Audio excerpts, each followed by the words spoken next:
뭐냐면 무안 공항에서 발생한 제주항공 사고를 여기 이렇게 씁니다. 그러니까 무안 공항을 안 넣을 수는 없어서 넣어요. 그런데 여전히 제주항공 사고라고 얘기하는 거예요.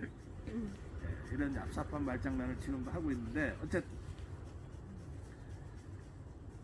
이 보도에 따르면 블랙박스 분석 자료를 보니까 조종사가 셋대와 부딪힌 뒤에 필사적으로 대응하던 상황이 보통 비행기는 기장이 있고 부기장이 있잖아요. 그래서 이륙을 할 때나 착륙을 할 때나 비상 상황에서나 매뉴얼에 입각해서 대응을 할 때 또 관제탑하고 교신을 할 때 부장과 기장과 부기장이 계속해서 서로 확인해가면서 하거든요. 혹시라도 있을 실수를 막기 위해서 그 상황들이 부스란히 담겼어요.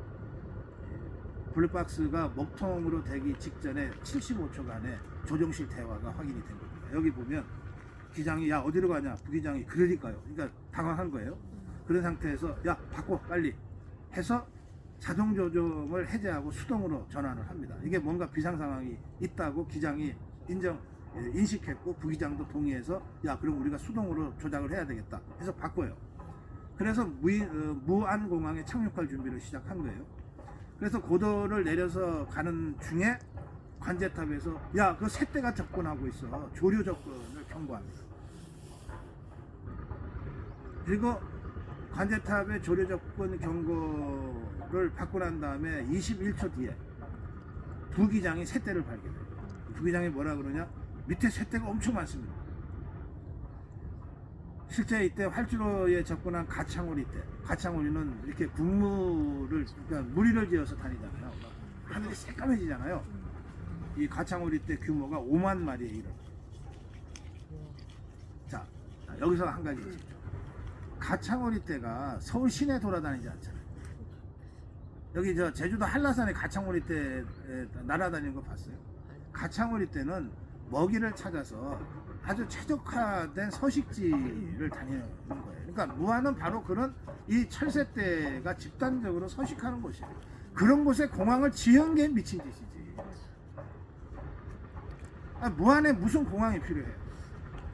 더구나 필요하다 하더라도 그런 생태적 환경이라면은 짓지 말았어야 되는 거예요.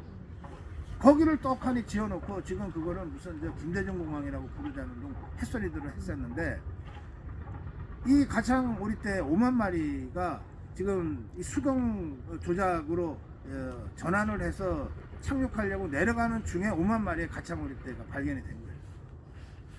피할 방법이 없죠. 이미 진입이 됐는데. 그래서 8초 26초 뒤에 새와 부딪히는 소리가 막 나요. 타다타다. 새가 부딪히면 어디에 부딪히죠? 동체에 부딪히면 괜찮은데 되게 이 비행기가 그 제트 엔진을 돌리니까 이게 공기를 흡수해서 뒤로 빼잖아요. 그러니까 오리떼가 있다가도 끌려 들어가거든요. 그러면 이 프로펠러에 부딪히면서 이게 불이 난단 말이에요. 그래서 이 26초 뒤에 새와 부딪히는 소리가 당깁니다. 퍽퍽퍽 소리가 나요. 그리고 35초 뒤에는 기장이 이거 심각한 손상을 입었다, 비행기가.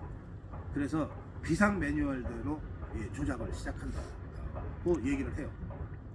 그래서 엔진 출력을 조작하는 스로틀을 수동으로 바꿉니다. 이게 이제 엑셀러레이터 수동으로 바꾸고, 그리고 한쪽 엔진을 끕니다. 이게 불이 났으니까.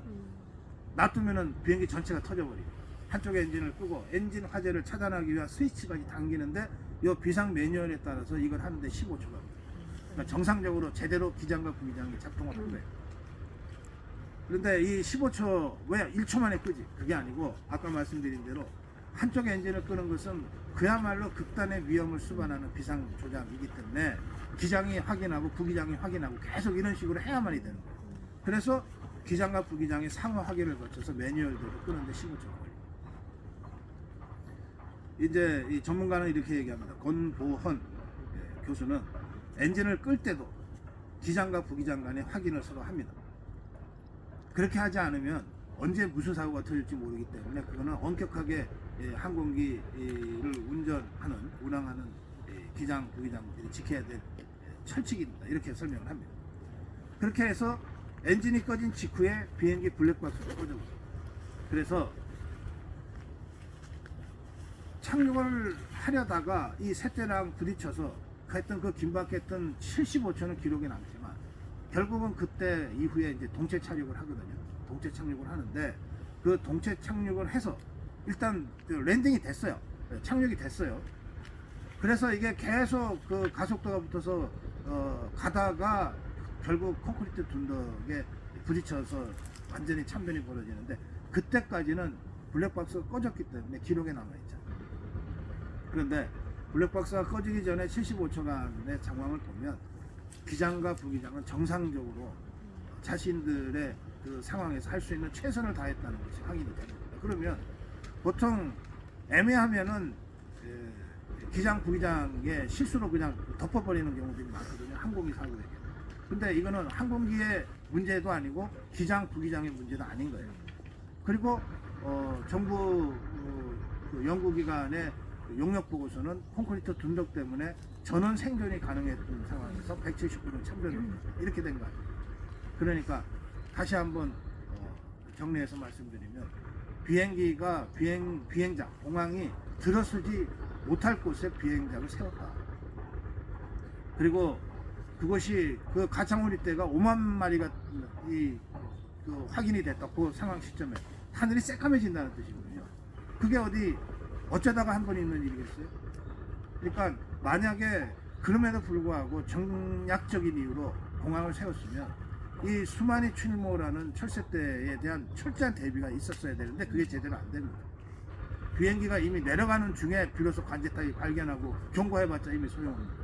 그 다음에 결정적으로 콘크리트 둔덕입니다. 이 모든 게 다 무한공항의 문제야.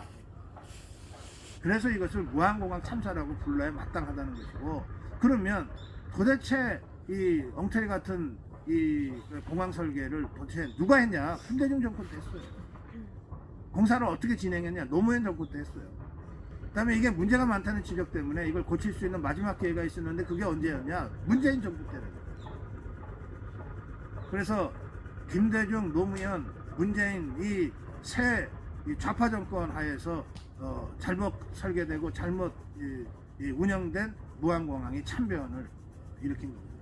이 부분에 대한 철저한 조사가 앞으로 있어야 되고 그에 상응하는 책임자들에 대한 사법 처리가 있어야 된다. 그렇게 제가 말씀드립니다.